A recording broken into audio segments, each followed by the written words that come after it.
Hello and welcome to my channel. I so appreciate you being here, tuning in. Thank you. I wanted to cover crossroads today. You know how we all have at some point found ourselves in a position where we don't really know how to move forward, just lacking a decision-making process. Maybe you are a recent graduate, or perhaps you were laid off, or perhaps just retired, or just in general wanting to move in a different direction. And this is where this segment is coming in today. So here we go. So what I would like for you to do is at this point, at some point anyway, when you have a moment, after you get done with this video, take a pen and a pad, a piece of paper, and think back about the time when you were like 9 or 10 years old, and think about that time and just kind of try to remember what it was that you were passionate about. Because, I mean, all of us at some point when we were children, we had these amazing dreams, right? About what we're going to do, when we grow up, right? Maybe be a flight attendant, or, travel the world, or perhaps be a captain on a ship, or a police officer, or, join in the military. And, I mean, there are firemen, you name it. There are so many dreams that we have as children. And for many of us, we don't necessarily fulfill those dreams. Sometimes life just takes us in a different direction. And we at times forget about those things, which is not always a good thing. But life is, it is what it is. And we do need to, obviously, we can't live at home forever. So at some point, the reality starts. So I would say, think back, and if you cannot remember at all at what dreams you had back then, perhaps ask a family member that you trust, their judgment and their memory, hopefully, and ask them, what you were talking about back then. They might actually remember. And so if you still are passionate about it, it might bring something back, and maybe you can take that route and start a new direction. And if that is not possible for whatever reason, I would ask maybe some close friends that you have been spending a lot of time with, or people that you have known growing up and are still in touch with, and perhaps invite them for coffee or longer phone call or what have you, or a video call. It's always good to see people's reaction when you actually talk to them, and ask them for the honesty. Ask them what they see when they look at you in terms of talents. Where do they think that you're shining, right? That you are so passionate about that you cannot stop talking about it. But somehow life, takes in a different direction. So, but they probably can tell you what it is that they see in you, where you could perhaps kind of turn on a switch like that. That is very helpful, actually. It has helped me many times to ask people that I've known for a long time, as what do they see? What is my strength, or where are my strengths? And maybe it's more than one, maybe it's 3 or 4 different things, right?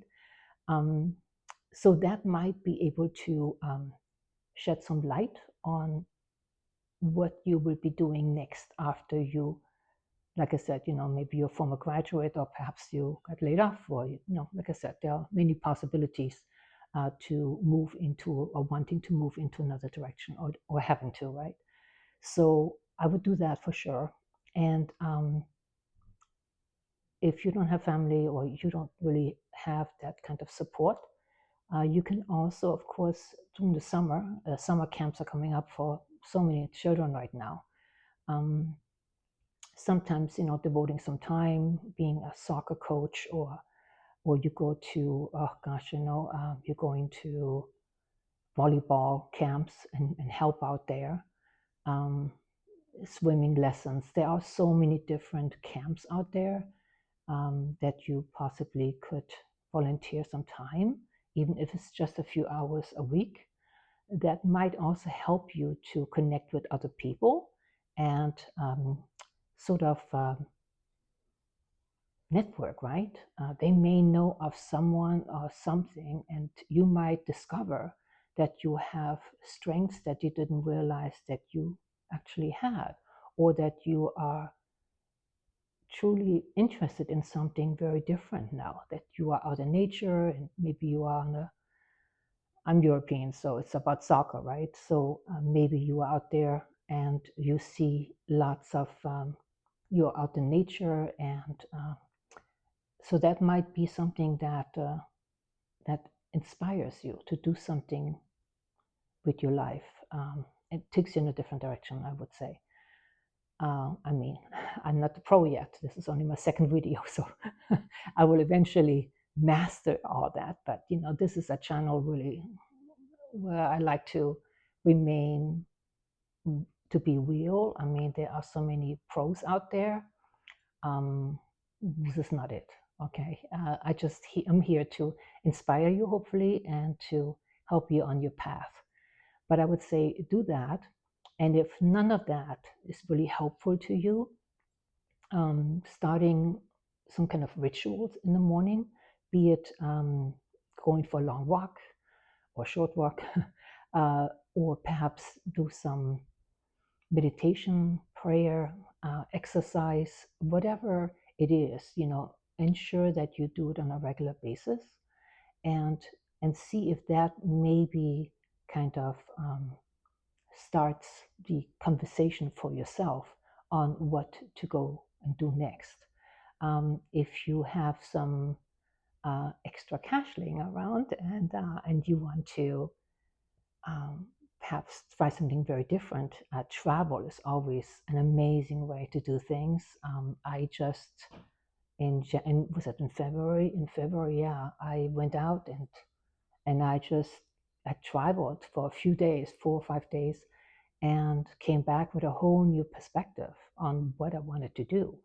And that sometimes generates, the just motion to move along, to move forward. So I'm thinking that might be an idea for you as well, to just go and travel.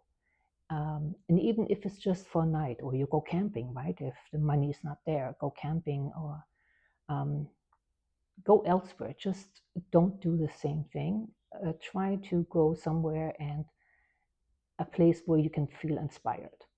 You might even have friends, and you can talk to them, and something will come up, like a brainstorm session, right? They're always very helpful. They have helped me many, many times. So there are just a few things, like I said, when you're on a crossroad and you really don't know what to do, don't do anything at that moment, I would always say. So if you are not sure about what you want to do, I would say don't do anything. Just, do your morning ritual or your evening ritual, whatever you might be doing, continue doing that. And then, like I said, connect with family or friends, former colleagues, perhaps you've been journaling, look back a few years back and see what you were um, writing down at that time. Maybe something will inspire you to take a new path. So there are many ways of getting the juices flowing, so to speak. And don't be shy, about trying something new. Nothing is forever, absolutely nothing. So even if you just try it for a week or a month or a year, whatever that might be, and if nothing else, I mean, you could, of course, also do what I'm doing now. I got bored, and I started a YouTube channel. And so it's a great platform to get some exposure. And that might be something for you. Perhaps you have been out there and collecting stories and funny situations, or just, um, something you're passionate about that you could share. And I'm thinking that is really what people want. It's to connect with people that actually have been through things, and not living on theory only. It is so much more interesting when you actually live your life, and not just hear other people's theories on what could be. Just do it. You know, as long as it is, obviously in a responsible way, and where you can kind of uh, feel that you are moving into the right direction, that it feels like, it's almost like a calling. I would just try to do whatever feels right. Sometimes you just kind of have to go with your instinct. And if you were to start a YouTube channel, um, that is an easy setup. All you need is a smartphone, and you can get going. You can be in your car, you can be outside, you can be anywhere and start a channel. It's a great, great platform, a fantastic platform. I mean, millions of videos are being watched daily worldwide. So it's not just in the United States, it's everywhere. So it's a huge potential. And I'm thinking we are only halfway there in terms of development. There's so much more opportunity to grow, and you could help. You could start your own channel. So I've been watching YouTube for a long time, and I've been watching all these developers and the and people who started their own channels. And I always told myself, you know what, it's amazing how they do it and what have you. But I'm like, at some point, I was like, wait a minute, if they can do it, surely I can. And if I can do it, I know that you can. I trust that you can. I mean, I'm doing it. And it's nothing fancy schmancy, so to speak. But you know what? You got to begin somewhere. And so free fall a bit. I mean, people are on all other, they are on so many social platforms where they're not earning anything. They're just sharing their lives, and they get great laughters or, likes and what have you. So why not start your own channel and earn at the same time? And even if you don't earn, maybe you can still share your knowledge and hopefully inspire others. Isn't that what it's all about? All of us lifting up others, right? So it takes all of us to create community. So supporting one another, I think it's so important. We all get so much out of teaching, I'm thinking. Often we are teachers and we are students at the same time, right? So while you are teaching, while you are sharing your stories, I'm thinking while you're hearing yourself, you also learn. So it's a win-win. So give it a try. And hopefully you will tune back in. It is always free, just that when you are watching channels that you really enjoy watching, you feel like I'm getting a lot out of it, you can always subscribe. Subscribing is free. It doesn't cost you a dime. It's not like, a TV channel that you have to subscribe and then pay for. Not on YouTube. So it's free. So like, share, it's all free. And I, for one, would really appreciate it. So I hope to see you again. And I am certain that something inspired you. So until next time, all right? Thank you so much. Have a great day or evening or morning, wherever you are. Thank you. Bye-bye.